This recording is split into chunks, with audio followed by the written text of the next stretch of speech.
On Friday, April 26, I woke up not so early because I was really exhausted from the travel on the previous day.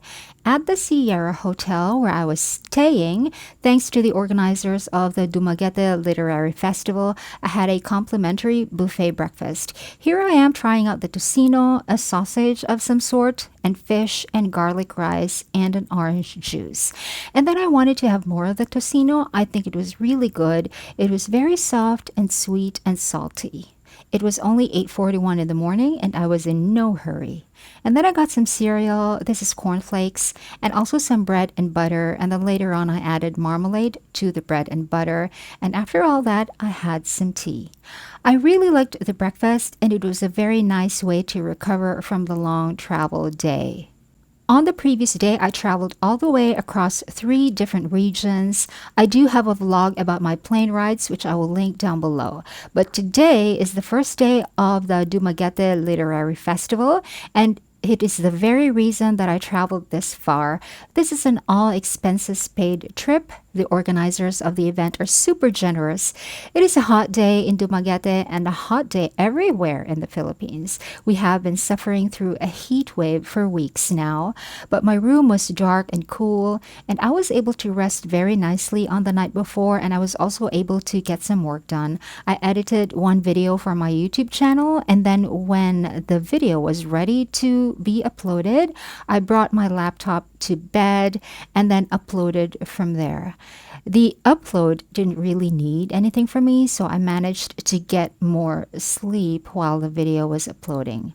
For the event, I picked this dress. It is a peach colored maxi dress with these giant pockets that I really love.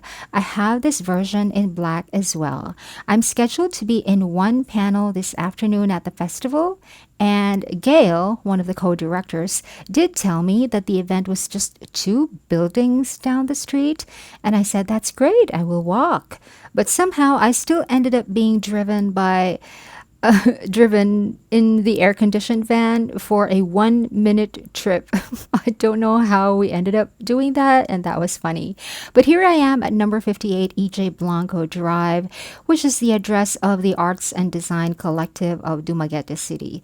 Let me just walk you around a little bit with the original sound on so that you can see how the vibe is going.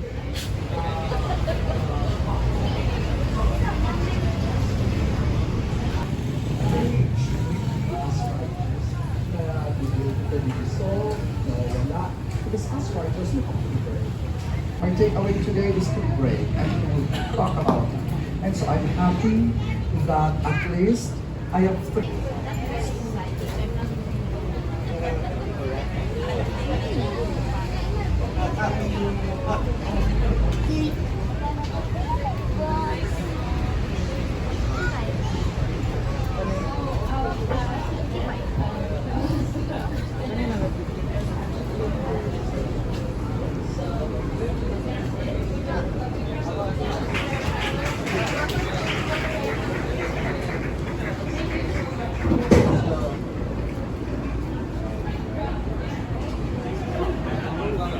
Oh, attention everyone. Next panel, looking for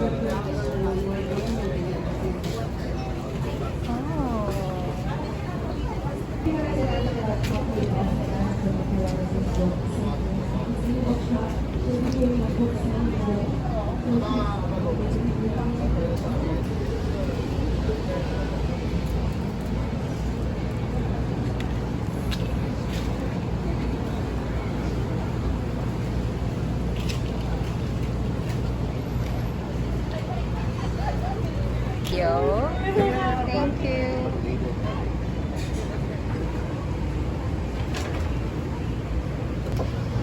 So, check this out. My friend made this little tool. I was able to watch one panel discussion before the panel that I was supposed to be part of. Now, the Literary Festival has its own official Facebook page that has all of the information regarding the schedule, the panels, the members of each panel, and so on and so forth. I will link it down below. And now this here is my panel. I cannot film myself, so here's a video clip of my point of view from where I was sitting. After my panel, I was given this very nice certificate, framed certificate, and then I stepped out to sign some copies of my novel, The Maps of Camarines, which some people have bought, and the other books of the other writers that were part of the festival were also here. The books are carried by Libreria Bookshop, and I will link their Instagram in the description box. Here are some video clips of the panel that came next. I will be sharing here just some super short clips of the discussion. Now, sometimes I do forget to take video clips because I'm so engrossed in listening, so I'm so sorry, but I do the best that I can. Word for an essay, right, that she wrote for, this was Silliman University would publicize competitions, and if you win, you would have scholarship. Filipino could, because I want her to be fluent in Filipino. So I wrote 3 poems for her in Filipino. So, but the minimum should be 10. When you win a Palanca, right guys, SARS, Muki, you will always be known as Palanca winner, right? Moguna. Everybody in the Philippines knows what a Palanca is. It's that prestigious. So I think the prestige is what counts the most. The money, not so much, because it's actually, how much is first prize for the short story? 80? Category like poetry, movie, right? Wherein how many entries are there?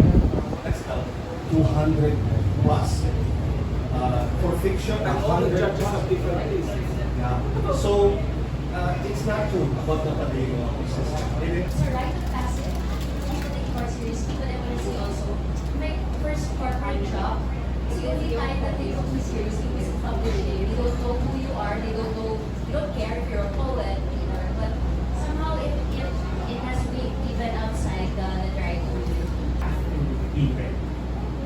You have to be ready. I mean, meaning that because at the same time, it's a plans. That's not even, does not permit, doesn't even support.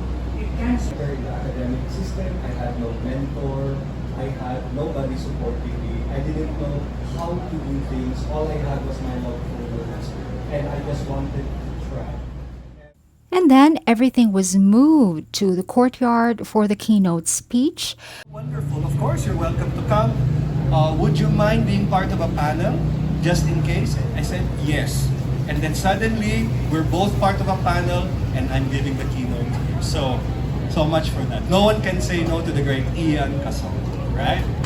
So, he also told me that he would not reveal what my topic was until much later, so I wouldn't write a long PowerPoint and have all sorts of slides. So I'm slideless, but I'm not going to allow him to defeat me so completely, so I actually took some notes. For humanity, studies have shown that poor people tend to do bad things. Okay? And the idle mind is the devil's playground. So if you create stories that entertain, for example, no one exactly knows why riddles and riddle games came along. Can anyone guess? During times of oppression, when people cannot speak freely, when people cannot state their beliefs openly because of fear of death, gossip becomes their weapon. And you get people acting. You use stories to create this common belief that we can escape our circumstances, that today should be the last day that we suffer, that tomorrow is something we can claim altogether. Isn't that amazing? It's a story. Stories is something you read, something you hear. We're being given warnings now. I had to go online and log into Zoom because I had a class. This class was supposed to be held face-to-face in campus in the University of the Philippines in Diliman, Quezon City, which is all the way in the National Capital Region. But because of the heat wave, the professor decided to hold the class online instead. And so here I am attending the class with my earphones on. Even when we had to transfer locations for dinner, I was still on the class. But that trip actually took only about 5 minutes. I managed to listen to the entire class, in which two classmates had a book report about two different books, which I have already read beforehand, and I even managed to ask relevant questions and take notes. I am pretty proud of myself. When the class ended at 8 o'clock, I finally had my dinner, which I promptly forgot to film. The food was great, but here is dessert, which I was actually able to film. And then there was the usual wonderful socializing and taking of pictures, and then it was time to go home. I was back in my room at the hotel by 9 o'clock, and I called it a day.